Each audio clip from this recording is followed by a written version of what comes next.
So we are here today. It is November 29th, 2022, and this is our interview taking place to celebrate the BCC Library 10-year anniversary. It's an oral history project.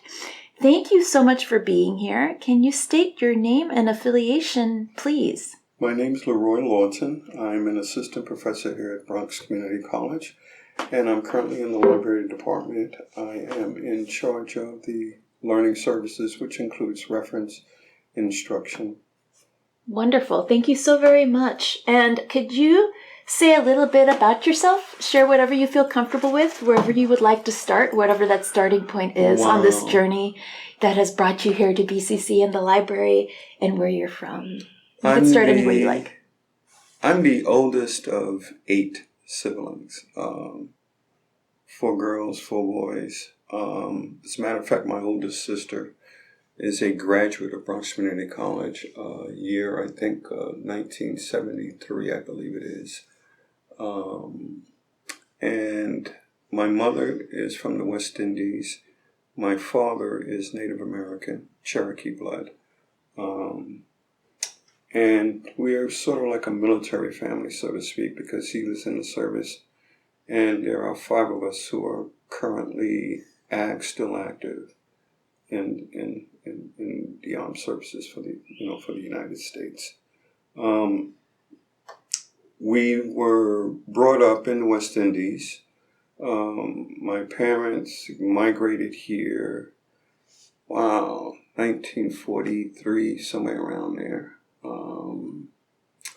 And then after my parents gave birth to the first 3 of us, we went back to the West Indies. We stayed there for about maybe, in the British West Indies, as a matter of fact, Nevis, which is way, way out in the British West Indies. My education started there, and then we migrated to England, and we lived in Churchill for about maybe 5-6 years. And then after that, we migrated back to the United States, and my parents wound up buying a house not too far from here. I received my education, Catholic school education actually, St. Pius V, Cardinal Hayes High School. My undergraduate degree was from Manhattan College, which is right up here in Riverdale. And then during that stint, the Vietnam War broke out, and at that particular point in time, when you hit 18, you had to register with Selective Service, and I wound up getting drafted, and so from 68 to 74, I was in Vietnam for those 4, maybe 3 years. After that, I came back, completed my first master's degree at Manhattan College. And because of my military status at that particular point in time, a colleague at the college recommended that I take the New York State Division of Parole exam, which I passed. And so from 75 till about maybe 85, I became a parole officer for the New York State Division of Parole. I did 13 years there, and after that, I became very, very interested. I bumped into a friend of mine, as a matter of fact, on 42nd Street, right in front of New York Public Library, where the lines were. And so, he said to me that there was an opening that I might be interested in, because I've always been an avid reader. And so from that particular point, I gave it some thought, and I sat down. I was talking with my wife at that time, and she said, it might be good if you switched careers and stuff like that. But I was really not that I wasn't an academic, but I just didn't see myself in this kind of environment at that particular point in time. I sort of had an epiphany on a Christmas Eve when we were making an arrest, and I said to myself, well, maybe at this particular point in time, it's time for me to make a change. And so I gave it a shot. And lo and behold, I started out working at New York Public Library. From New York Public Library, I migrated over to Brooklyn Public Library. And then from Brooklyn Public Library, I migrated over to the Bronx EOC, right here on Bathgate Avenue. And it was there that I first met Morton Rosenstock, who was the then chief librarian at Bronx Community College, the library department, when it was located in Meister Hall. Now, over at the EOC, I was in charge of what could be called the Learning Center. The Learning Center was really the library. And it was a brand new library, and so I was developing it. And so Dr. Rosenstock came over and he looked at the library. He says, oh my God, man, you really did a good job here. So he said, you know what? I haven't offered her, and this was what, 1992. Right. And what does EOC stand for folks who are not aware of what that stands for? Educational Opportunity Center. And basically it is a center that really it caters to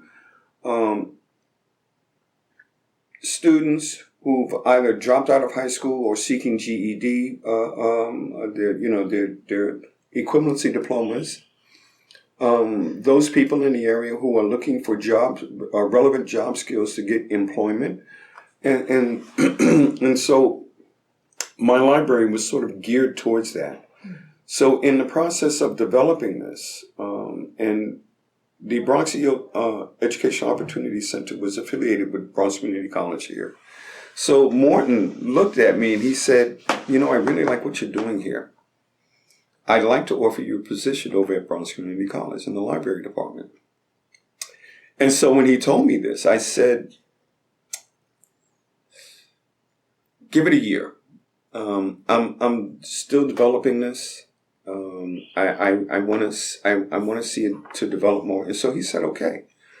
So surprisingly enough, what happened was the following year, the director, I think his name was David Sanchez, and he wound up actually coming here and becoming a dean here. We lost our funding At the EOC. And so I was like dead in the water. There was nothing I could do. So Morton calls me up and he says, the offer still stands. And so I said, okay. So I came over for the interview, and this was over in Meister Hall, the old building. And we were located in the lower level.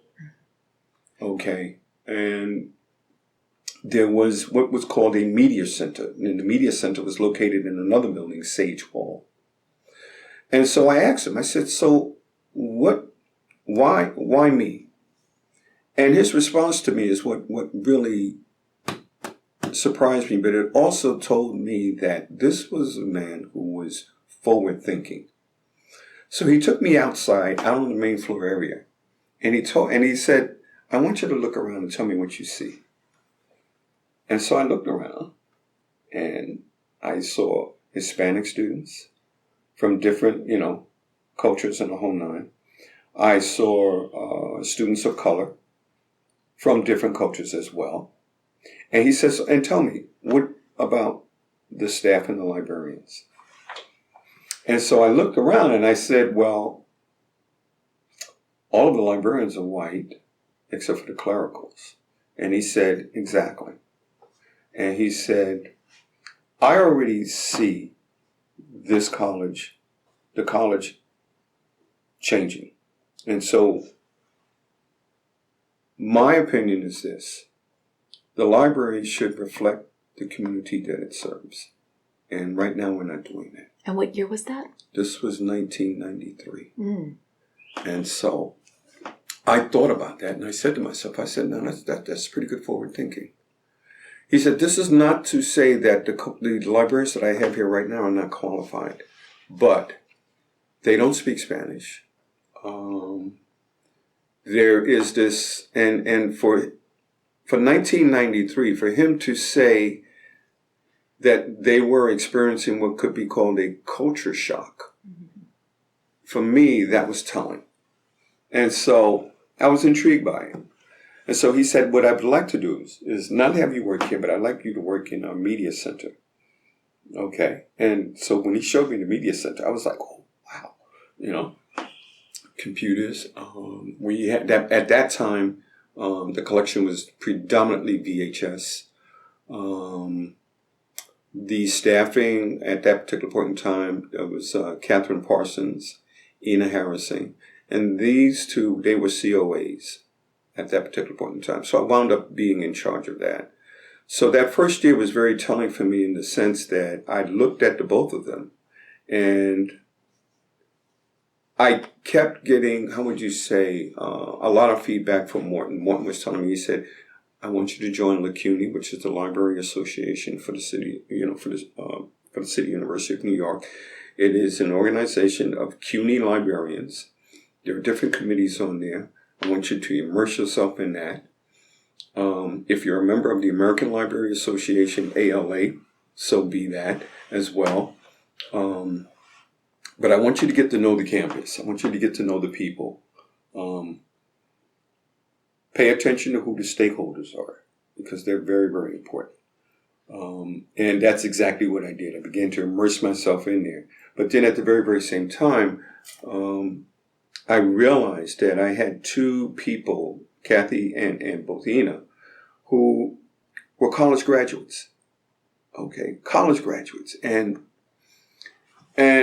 when I looked at their titles, when I said to them, I said, so have you ever thought about going for your master's? And their response to me was that they were never, first of all, they were told that they couldn't, but then at the same time, because of their job responsibilities, and family responsibilities, there was this conflict. So I said to them, I said, okay, fine. So here's what I want you to do. This was September 1993. I said, this fall, you guys are going to teach me about the operations that are going on here in the Learning Center. By the end of the semester, I want you to consider the following.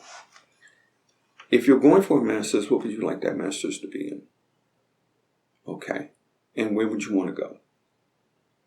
And I said, if you come up with a viable plan, I will make sure that what we do is that we not only improve our services here for both students and faculty and staff, but at the same time, get you promoted.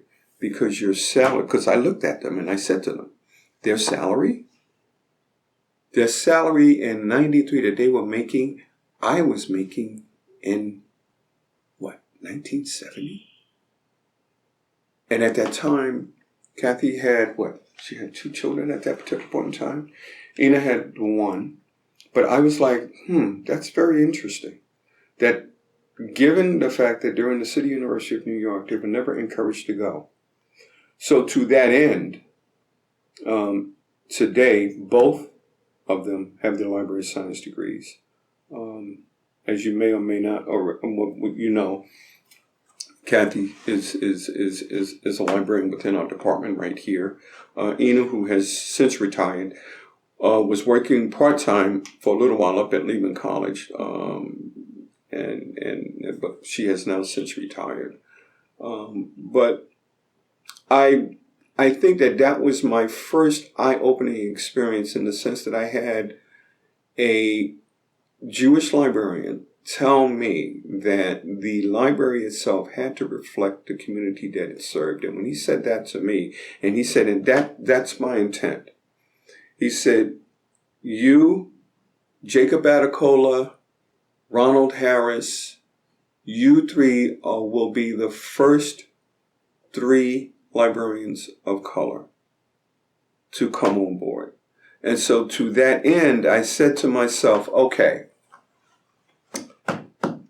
even when I looked at it, and he said, but what am I missing though? And so I said, well, you really need someone who can speak fluent Spanish. And so at that particular point in time, that's when I met a librarian who you now know, Jesus Sanabria. He started working part-time in my area. And I pushed for him to come on board full-time. And so when he finally was accepted, he was moved over to the Meister Library. And then since we moved in here since 2010, 2012, and he's still with us. And so this collection of librarians that we have here and this campus, at least for me, this year makes 29 years that I'm here at Bronx Community College. So I've lived, I've gone through, there was, I forget the president at that time. There was it not Williams? Williams came afterwards. Rosenstock. I forget the middle one. And then came Williams, and then Joseph Barreau, and now Second Nabi, who is now the current president. So I've been here through 5 presidents. As far as who really influenced me, I would have to give credit to Alice Fuller, who was at that particular point in time Dean of Academic Affairs. Dean Montenegro, who at that time was chairperson of, I believe it was the chemistry department. Okay. Henry Skinner, who was associate professor in health and wellness. A number of people have been extremely influential in my journey here, so to speak.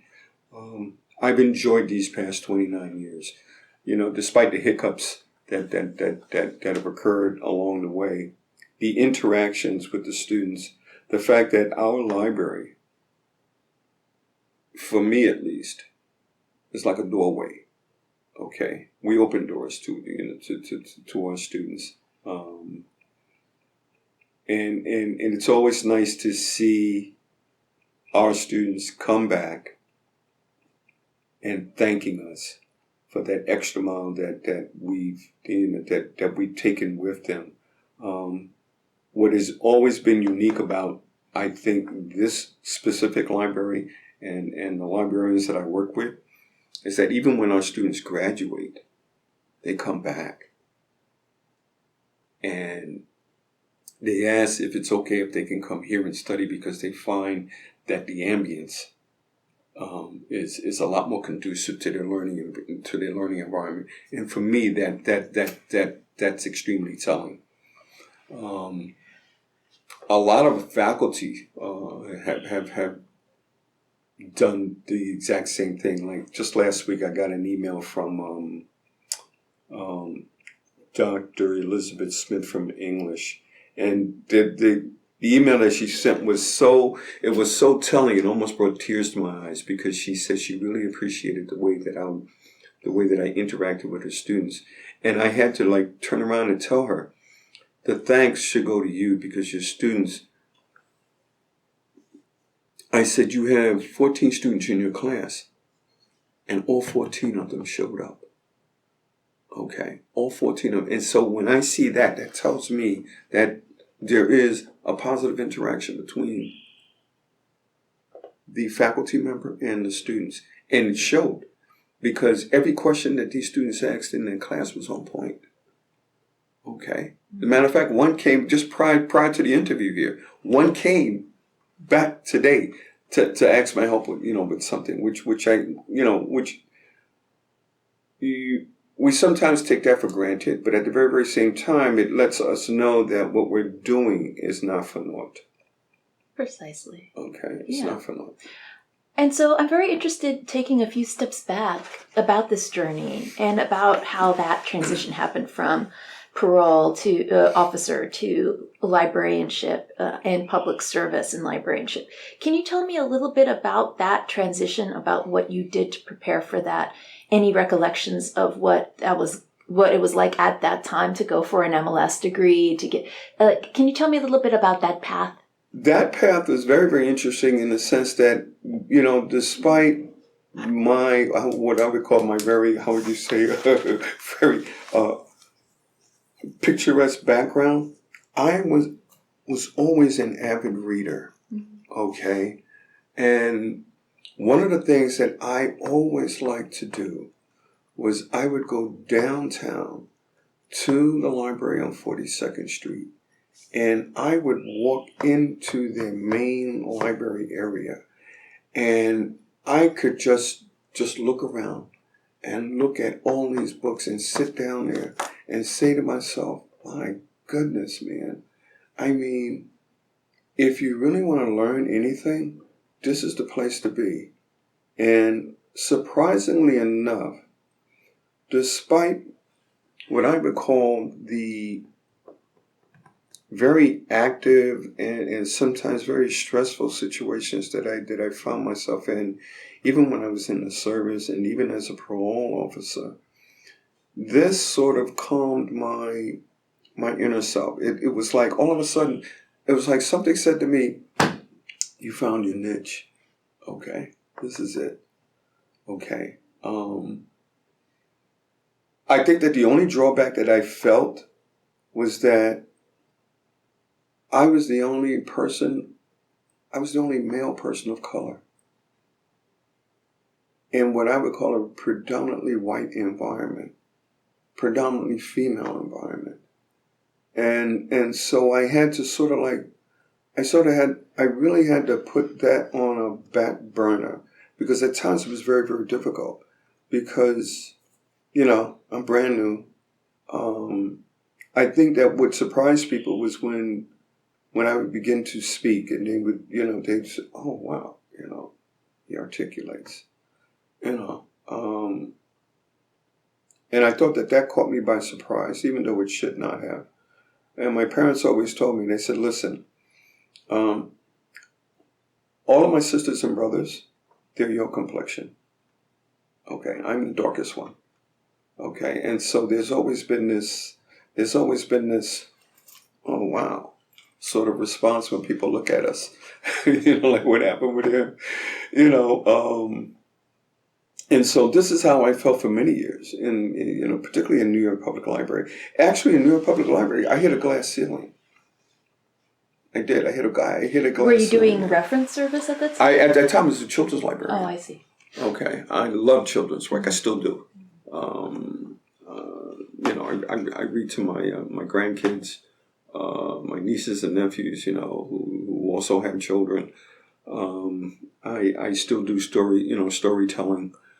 At one particular point in time, we actually did that in the Learning Center for those students who had children, particularly in the nursing program, and they were taking these what I would call heart attack nursing exams and stuff like that.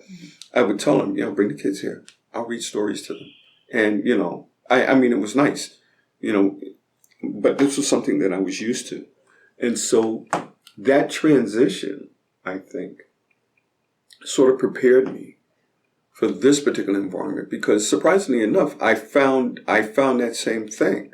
I looked around and wow, I said to myself, there's not a lot of minority librarians in here.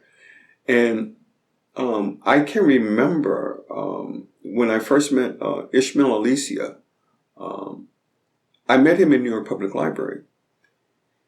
He was in charge of special services, which includes services to the Spanish community in the whole 9 yards, but he was also worked part-time for me in the Learning Center. And so, and I said to him, we really need to be doing a lot more in terms of our Hispanic population here. I said, because we've got librarians, right, who don't speak the language. And so I was thinking Spanish, French, maybe Italian, but those two languages in particular. And so we were coming up with some very, very good ideas. And this was one of the reasons why Jesus was able to get on board. You know, we obviously have you, and we now have Nelson. But the transition, I think, for me, it proved to be very, very good. I mean, even now, when I look at it, when I look at our staffing, one of my clericals, well, actually, she started as a student aide, Joanne Canales. Mm-hmm. She started out as a student aide. Okay. And I'll never forget it. I would always see her in the learning center. She was always studying. And so finally one day she comes up with me and she says, you know, she's looking for a job. So I told her, I said, oh, really? And we were having our Christmas party. So I invited her to the Christmas party, right? And so everybody's looking at her because they was like, who's this young lady here? And I was like, so I said, well, what are your skill set? And lo and behold, her computer skills were so adept. And I said, this person I have to get. Okay. She's focused. And the whole 9 yards. And what's interesting about that relationship is the following. We used to always argue because she would tell me, I think it should be done this way. And I would say, no, I don't want it done this way. I want it this way. And we would argue back and forth, back and forth, back and forth, back and forth. So Kathy and Nina look at me and they go, I don't think she's going to work out, right? But, you know, I said, no. And one of the things I always liked about her was the fact that she challenged it. I told her, I said, listen, if there's something that you don't agree with, you need to let me know. And lo and behold, everything that she disagreed with on me, it turned out to be true. And I said, and that's what I appreciated. The fact that just because my title said supervisor, that you had the approach to let me know, to point me in that right direction. And I said, and that's part of being a supervisor. You really have to sort of take a step back sometimes. And that's what I appreciated from her. Okay. And today, she went from student aide to college assistant, to CUNY office assistant, to CLT, which is college lab tech, to senior college lab technician. Okay. And so when you see that kind of progression, okay, and particularly in this kind of environment, it's allowed me to help people whom I think will actually move up that ladder, you know, in this particular environment. And so when we're out on the floor and we're helping students, there's a lot going on. When I see students, I see myself, 30, 40, maybe 50 years ago. Okay. And back then, you know, we did not have the kind of help that we give our students out here today. Particularly the clientele students that we have in here today. A vast majority of them are how would you say? I call them diamonds in the rough, simply because of the fact that there's a lot of potential there. You know, you just have to give them the right kind of nudge. You know, 9 times out of 10 it won't work, but you know what? To be a proactive librarian in this possession, in this profession, you have to empathize. You really do. You really have to see where these students are coming from. I can walk out there on their floor, and it's gotten to this point now where I can tell. I said one of the positive things about this pandemic is that now, when I see students coming in here, they're actually sitting down. They're actually studying. They're actually working.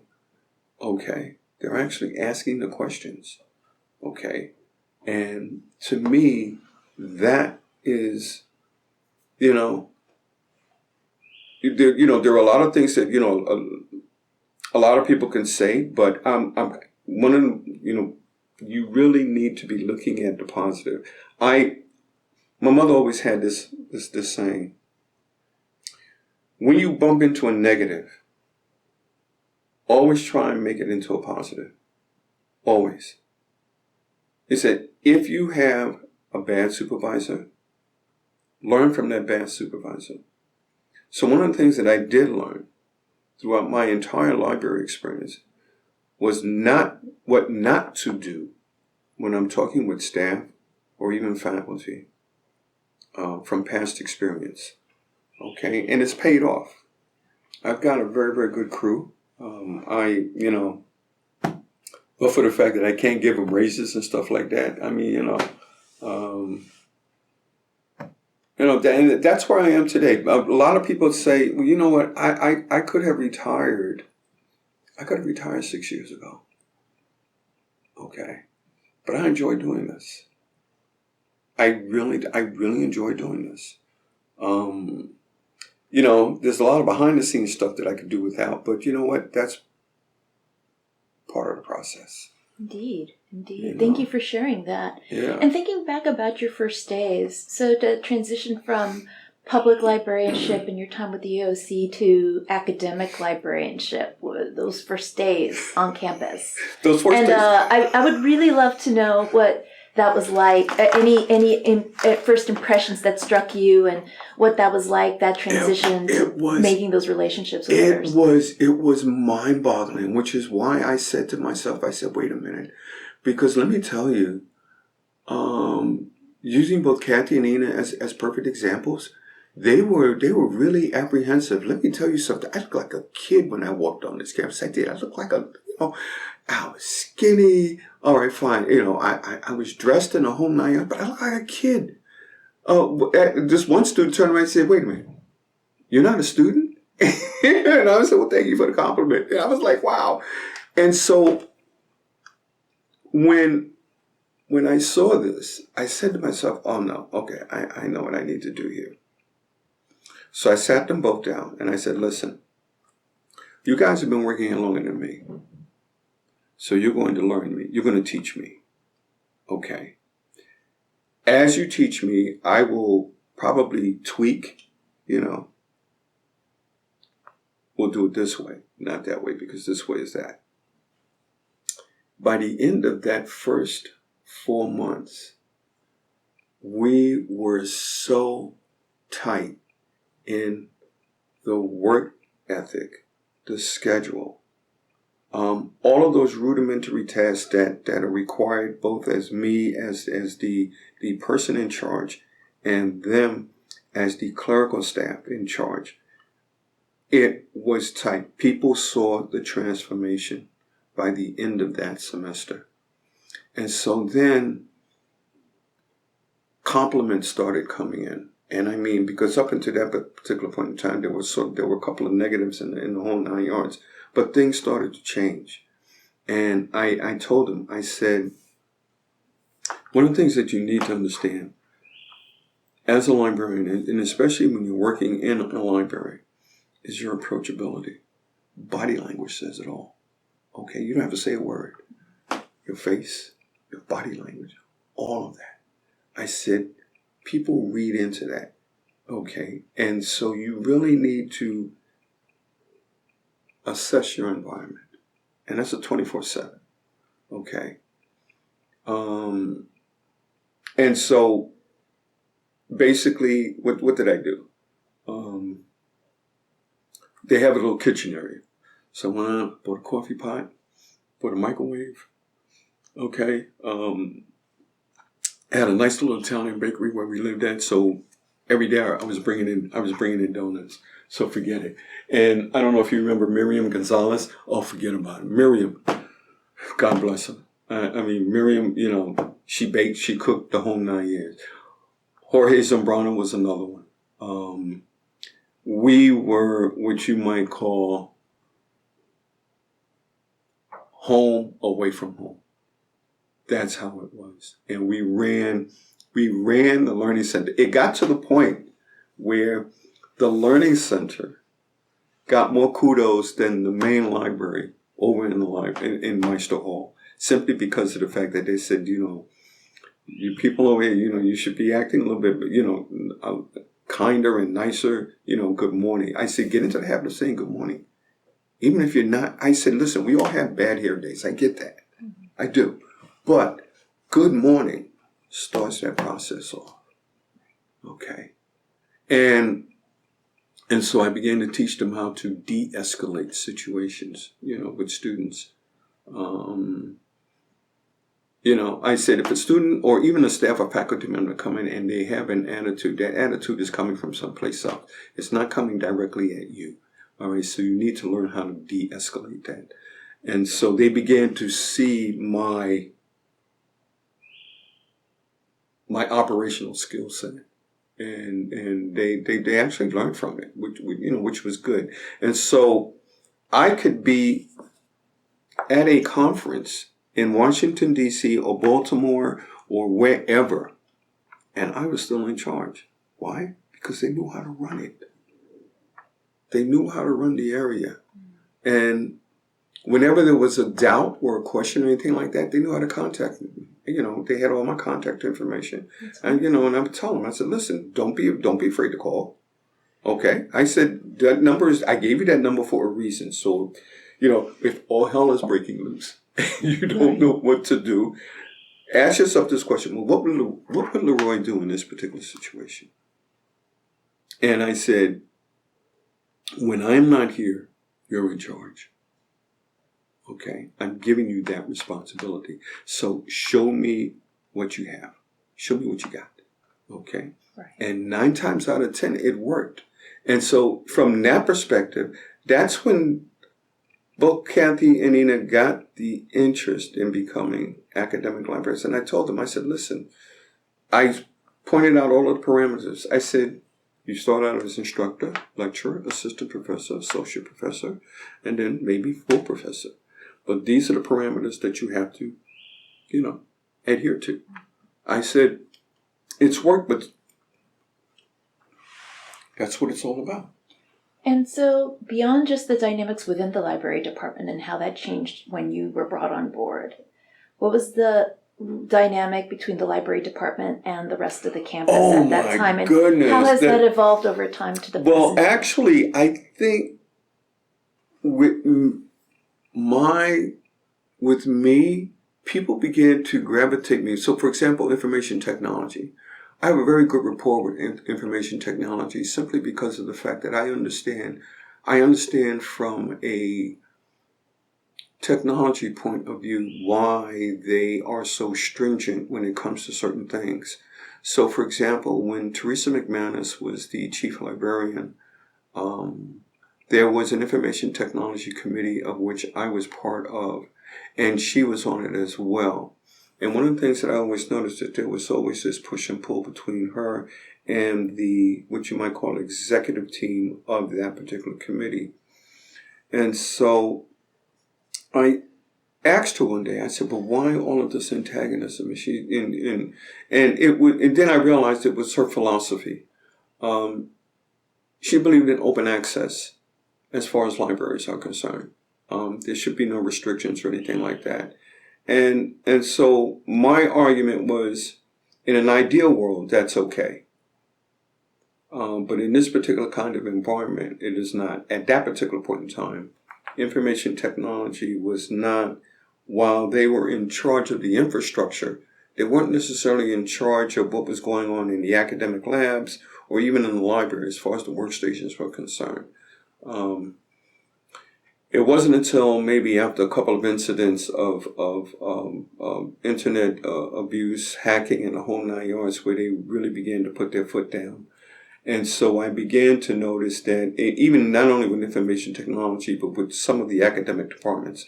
So the English department, communications, art and music, even with academic affairs, there was this dynamic that indicated that there was this push and pull between the libraries. And so one of the things that I recommended was that I think that what we should do is we should become active on some of these committees. So I can remember being on the curriculum committee, and I chose the curriculum committee because it gave me insight as to how the courses were developed.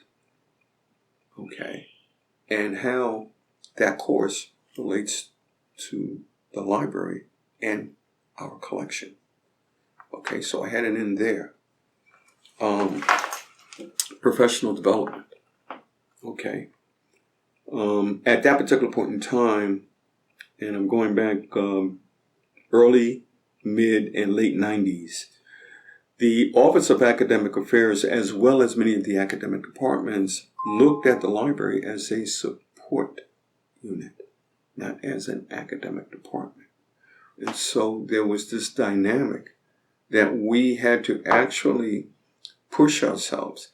So when they began to realize that some of us had second masters, and that at that particular point in time, I think John Smith he had a PhD coming from, I think it was Long Island University at that particular point in time. They began to realize that some of us, we really knew what our specialty was. And so then my attitude was we need to actually show them not only their students, but them as faculty members, how we can assist them in their academic research, in their professional development. And let me tell you that it was very hard. I still have at least 3 or 4 instructors, one from communications and another one from another department, which I won't name, but they still feel that there's no need for the library. And this is 2022. And I am really, really shocked at that. And to this day, this one instructor in particular refuses to have his students. He says, what you can teach them, I can teach them in the classroom. Fine, I'm not sure, how, I've been here 29 years now. So, he's been, when I speak to faculty members, I realize that I'm preaching to the choir, but at the very, very same time, I think, especially within these past 12 years, I think we've proven our worth above and beyond, which has surprised many of them. And what would you describe as your vision of academic librarianship? What was it like before you came to BCC, and how has that changed since coming to BCC? I think that there has been a lot more diversity. I think we still have a long way to go in terms of where we stand. So when I look at myself and I look at, for example, the CUNY library system, I think that our campus, our department, is one of the most diversified departments within all of the CUNY libraries. But therein lies the contradiction. We talk of diversity, we talk of equity, but there are moments when I don't feel it. When I come here, yes, I feel it. When I'm speaking with you, when I'm speaking with Nelson, when I'm speaking with Jesus, even at times when I'm speaking with Jacob. Elsewhere, I don't see it. It's like I'm on the outside looking in. I've always felt that there's been this selectivity. And that might be due to my personality. I've had people tell me that my personality at times can be very, very strong, very, very abrupt. And I realize that, but I grew up during the Civil Rights Movement. The story of Emmett Till rings very, very true for me because that almost happened to me. Okay. I was almost lynched. And I was 12 years old. I was defending my mother. And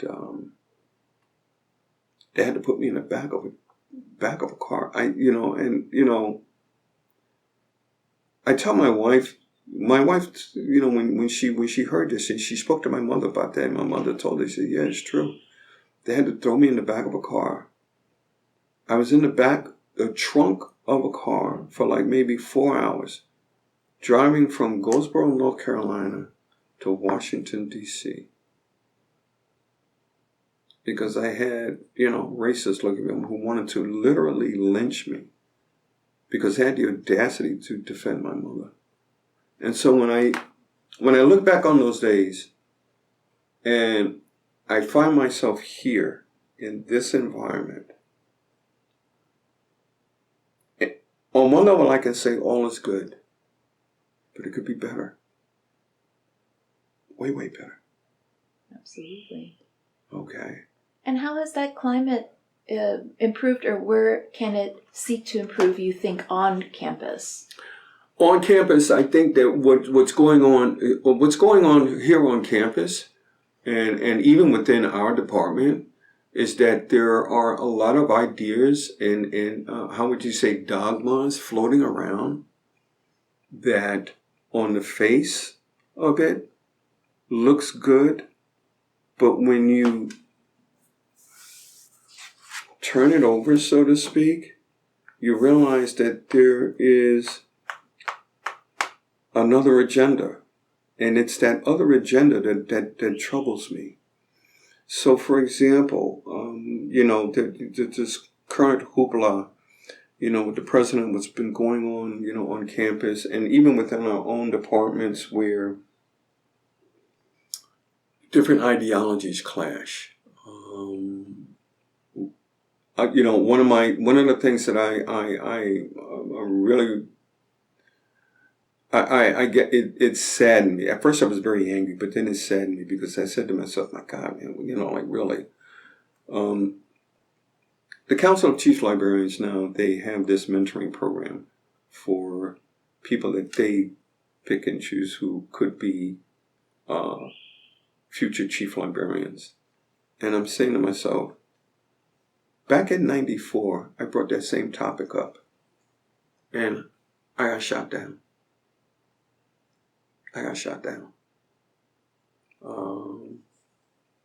And basically, as a former president of the Library Association of New York, of the City University of New York, I was basically told to know my place, which shocked the daylights out of me because I said to myself, at this particular point in time, I said, wow, it's 2005 and somebody who's a chief librarian is actually telling me this?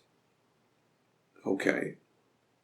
And so, I have to say to myself, I said, well, it's this selectivity that I am at odds with. It's this ideology of promoting certain people, but either ignoring or deferring others based on an ideology or maybe an opinion or what have you. But despite all of that, when I walk into this environment, I get good karma from certain people, okay? And it's that good karma that allows me to continue to do this, okay? And piggybacking off of that towards the role of the library and what you perceive, do you think the perceived role of that the library can play in increasing this towards the mission of CUNY, right, to ensure public access to public higher education? And how have you seen that play out here over the years here at BCC and even beyond BCC with LaCUNY, your time serving at LaCUNY? I've seen it play out. My problem is the way it's been playing out. It gets played out, right, so for example, we have an outreach program with New York Public Library. Okay, so fine. So they come on to people, get library cards and the whole 9 yards. with your archives work, which I think is an excellent opportunity, because listen, let me tell you something. Bronx Community College is one of the oldest colleges in CUNY. All right, this should have been going on way back when. Okay, that Hall of Fame, the Gould Memorial Library, all of that. I say to myself, well, I have to both take a look at the politics, the economics, okay, and the library's agenda, the college agenda, and then CUNY Central's agenda. And so you take all four of those, and for the most part they intersect, but at the very, very same time they don't. So, for example, this is our library, but the college has seen fit to, whenever they need to hold a prominent event or conference, they use the law library, and it's not even asking; they're telling. Once again, this impression that for some of us it's a support. We're nothing more than support. We need to be more proactive. But at the very, very same time, telling junior faculty and even senior faculty that they need to be more proactive in the whole 9 yards. At some particular point in time, people will say, I'm done. I'm tired. I'm not doing this anymore. One of the biggest problems I think that we have is that we allow naysayers to dictate what it is that we, are upset about. I told one colleague, I said, listen, do me a favor. You're complaining, but you need to do something about that. Okay? It's one thing to complain, but, after a while, you get tired of hearing the complaints. I said, what you need to do is you need to approach it. You need to talk to the person and say basically what's on your mind. All right? And be done with it. I said, what you want to do is you want to get your grade natural. Really? You want to get your grade natural, for crying out loud. Why come in here and stress? I said, look, using today as a perfect example. Okay? I left home early enough to get here. Okay? I did. I made it a point because I said, oh, wow, I have this interview today. Okay, fine. I left at 7 a.m. I got here at a quarter after. Why? Because of that accident on the Cross Bronx, right there on University Avenue, which backed up traffic, not only on the Major Deacon, but on University Avenue, all the way over to Jerome Avenue. It was one big fat parking lot. And it was completely mind-boggling, but something that was out of my control. We can control our destiny.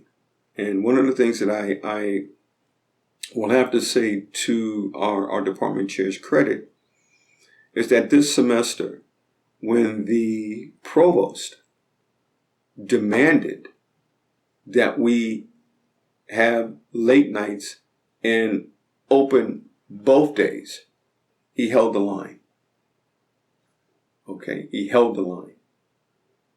Okay, which was right, only because of the fact that we didn't have the staffing. Okay, we didn't have the staffing. And the other thing that I like, the fact that, okay, fine, I will open on Saturdays, but that third floor remains closed. Okay, because that's just too much.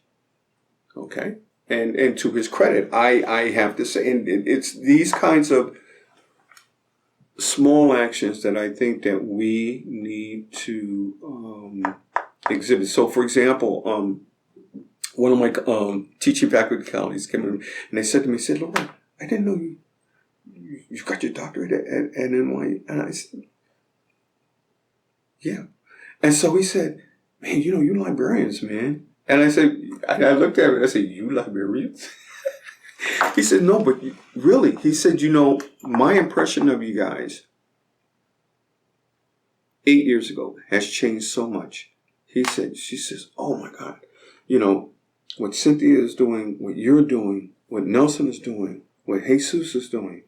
You guys are active in all of these committees on campus here. Up until like 2-3 years ago, I was extremely active in the faculty council in the Senate. I really, really enjoy that. But then my wife, wound up having cancer, and that set us back. I think at that particular point in time, I was really afraid. I was. But thank you for that. Thank you for that. And what I appreciate is that as a group, we try to be very supportive and understanding of each other. People come first. Indeed. Absolutely. And I think that's really conveyed in the way that we promote public service in our department, I think. Exactly. In my humble opinion. Yeah. Taking a turn towards something a little bit lighter, thinking about, again, those historical memories, thinking about you were here to witness the transition from Meister to the new building.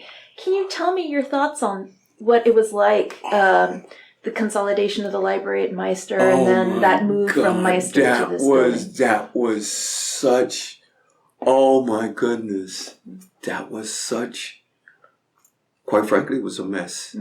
It was. Josette Barreau had just been named the president. She didn't ask, she demanded, nope, the library is opening. And the books were still being put on shelves. Okay? The books were still being put on shelves. And I mean, when I tell you, we had to muster all of our inner strengths to make it work. We had... and for folks who don't have context about what that scenario was like before the building was constructed, like what was the scenario at Meister like before? The scenario at Meister was anything but pleasant. Let me tell you something about the Meister Library. When it rained, and you see Meister is what, 11 stories? It's one of the champion points of architectural history on the campus because it's a brutalist building. But the interior spoke of something entirely different. Oh, it did. It did, because whenever it rained, the law collection would flood. It's one of the reasons why the media collection had to be moved to Sage. We lost video and equipment. When I tell you the flooding was so bad that, they literally had to throw, So, wow, that sounds amazing. And so what was that, what was the reaction like? What was the motivation that spurred the creation of this new building? Well, actually, you know what was interesting about that? The college had gotten money 3 years prior to 3 years prior to that, and then they wound up using the money for something else. What happened, I think the straw that broke the camel's back, was the flooding got so bad that it became a health hazard. The rug. Oh my gosh. Yes, the mold actually started crawling up the wall. And so it was at that particular point in time where they decided, listen, we definitely have to get out. Definitely have to move this out of here. And so we were actually waiting on bated breath. What was surprising about that was the mixed reaction of the campus. Okay. I would have thought that the reaction of the campus, particularly from teaching faculty and academic departments, would have been a lot more positive. They were very upset that the library was going to be on the second and third floors, and that there would be classrooms on the first floor. Many of the faculty departments, English, history, psychology, they actually thought that their departments would move into this building on that first floor. And so there was a lot of what I would call behind the scenes animosity. Oh my goodness, they literally nasty. And so, our group study rooms, they wanted to take them over and use them for faculty consultations and the whole 9 yards. And to her credit, Teresa said no. That's not going to happen. These were group study rooms for students. But the first 2 years here was pure. The battle lines had been drawn. Right. And here was the thing. The architecture is, okay, they came into this library and gave us these small tabletop printers. They gave us 4 of them to put out there on the main floor. 4 small tabletop printers. On the first day, we ran out of ink. The first day. And we had to go out and buy more ink. And so one of the things that I said to the department chair was that this is not going to last. It's not. And so for 6 months, they argued back and forth with us not to get those workhorses that you see there. Okay. So finally, somebody in information technology said, they're absolutely correct. I said, because other than that, you're wasting money. You are. And at that particular point in time, like in the library in Meister Hall, printing was free. Oh, gosh, do you know how much that was? We spent close to $75,000 in paper, half of which was wasted because students weren't, they were at that particular point in time, e-reserves wasn't as tight as it is now. They were printing out full text willy-nilly. Okay, but people were not happy. But they didn't realize at the same time that despite the fact that this was a brand new building, this building in and of itself still, at that particular point in time, this is when we began to realize that we were having issues. I'll never forget our first major rainstorm. And a student came downstairs and said, you realize you have a flood upstairs on the 3rd floor? And when we went upstairs and looked, we could not believe the amount of water that had come down. The amount of water. And I'll know our first summer here, we literally froze. It was like they couldn't get the temperature right. It was bad. And then the flooring. I still have pictures of that. And then to show you what a lot of the problems is in terms of the right hand not knowing what the left hand is doing. There was a conference upstairs on the 3rd floor. And the president came in with his entourage. At that particular point in time, Goldstein was still the chancellor. When he came by the reference desk area and he looked at the cork that was popped up, broken, ripped, and everything else, it was as though he had seen it for the first time. And I said to him, I said, Mr. President,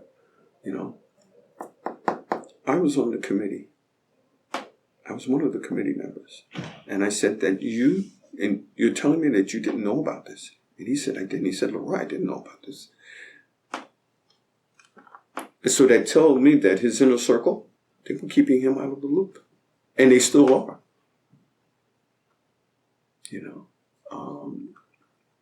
But in terms of what we do, our profession,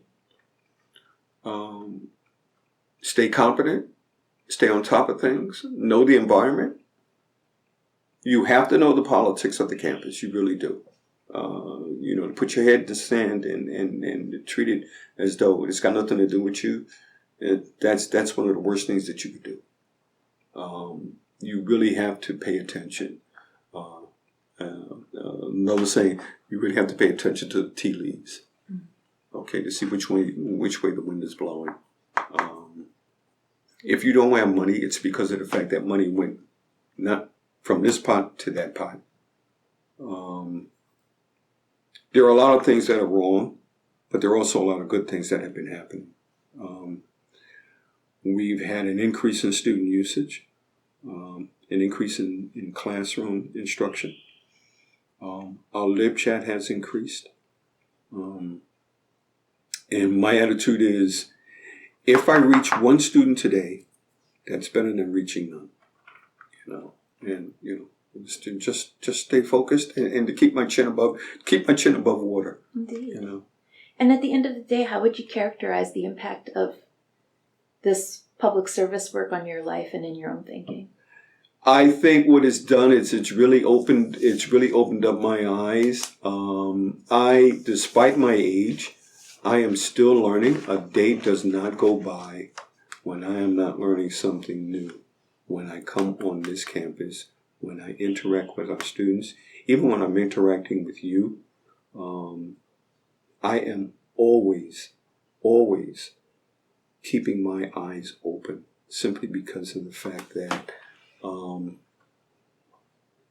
for me,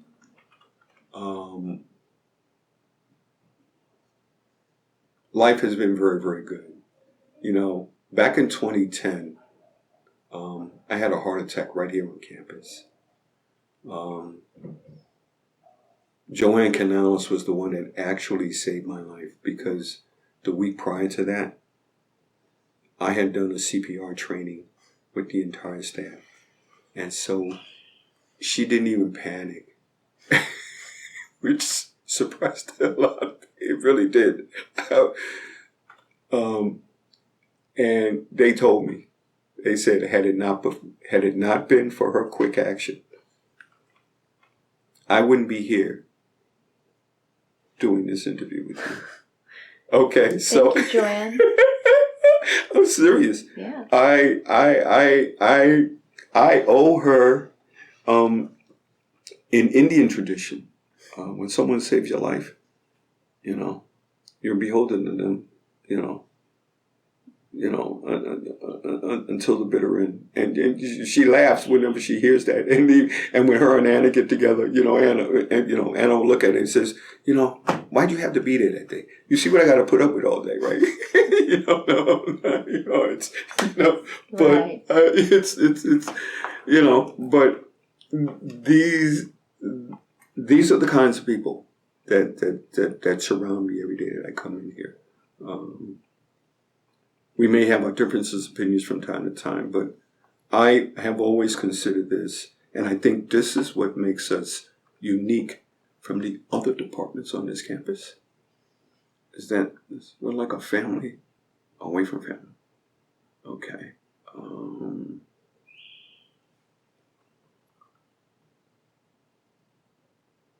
We don't get involved in the little knickknacks that are constantly going on in the whole doggone 9 yards. You'll always have that. There's always office politics. All right. The trick about office politics is not so much getting on that train, but knowing when to get off it. Okay. Knowing when to get off it. Okay. What makes a department good is the ability to come up with not ideas, but creative and innovative ideas that can always evolve into something better. We went from, the tenant apartment building in Meister to the condo. Okay. But even in the condo, there are issues and there are always challenges. But with those challenges, okay, we should never lose sight of our responsibilities, both individually and collectively as a department. And one of the things that I constantly tell my people is that wherever you are on this campus, always remember that you represent us. Okay. Absolutely. Thank you so much for sharing your thoughts and insights with us, LaRoi. I really appreciate you. Thank you. You're quite welcome.